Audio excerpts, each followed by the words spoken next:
नमस्कार, आप सभी का हमारे इस चैनल में स्वागत है।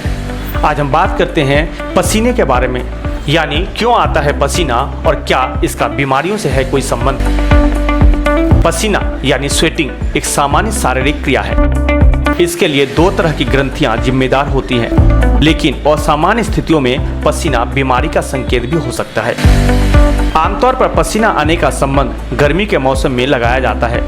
इसे कई बार घबराहट यानी एंजाइटी, शारीरिक मेहनत, हार्डवर्क और बहुत मुश्किल हालात से भी जोड़कर देखा जाता है। आपने कई लोगों को कहते सुना होगा कि फला व्यक्ति को फला काम करने में पसीना आ गया। लेकिन अगर हमसे यह पूछा जाए कि आखिर यह पसीना आता क्यों है, तो शायद कम ही लोग इस सवाल का जवाब दे पाएं। तो आइए आज इसी सवाल के बारे में जानते हैं कि लोगों को पसीना क्यों आता है। तो अभी तक आपने इस चैनल को सब्सक्राइब नहीं किए हैं तो अभी कर लें और घंटी के बटन को जरूर दबाएं, ताकि अगले वीडियो की जानकारी आप तक आसानी से पहुंच सके। कैसे आता है पसीना? जब हमारा शरीर किसी वजह से उसके सामान्य तापमान के मुकाबले गर्म होता है, तो हमारा दिमाग उसे सामान्य तापमान में लाने के लिए जो करता है, उसकी वजह से हमें पसीना आता है। हमारे अंदर यह गर्मी कसरत, ज्यादा काम या बाहर की गर्मी की वजह से हो सकती है। ऐसी स्थिति में हमारा दिमाग एक क्रिया करता है और लाखों एक्रिन ग्रंथियों के जरिए पूरे शरीर में पानी छूटता है, जिससे हमारे शरीर का तापमान कम हो सके या सामान्य हो सके।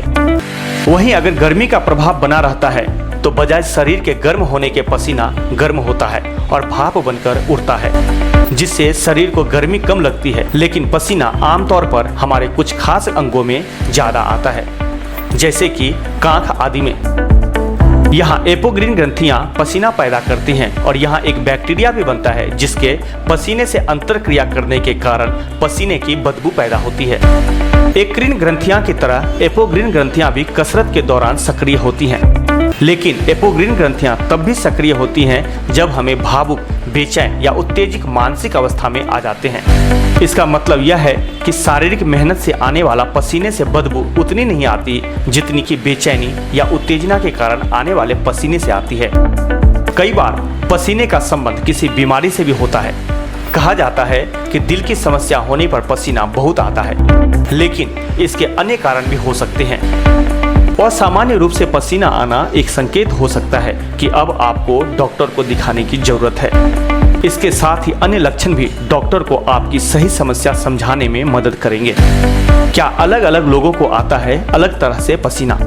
यह कई कारकों पर निर्भर करता है, लेकिन यह बिल्कुल सच है कि अलग अलग लोगों को अलग तरह से या अलग मात्रा में पसीना आता है। जैसे ज्यादा वजन वाले और मोटे लोगों को पसीना ज्यादा आता है। इसके अलावा उम्र, शरीर में मांसपेशियों की मात्रा, स्वास्थ्य संबंधी कारण और फिटनेस स्तर जैसे कई कारक हैं, जिनकी वजह से पसीना आने की मात्रा लोगों में अलग अलग पाई जाती है। बहरहाल पसीना आना अच्छी बात है, और पसीने की वजह से जो बदबू आती है उसका कारण पसीना नहीं, पसीने से अंतरक्रिया करने वाले बैक्टीरिया होते हैं, और यह बदबू आर्मपिट जैसी जगहों पर खास तौर पर पैदा होती है।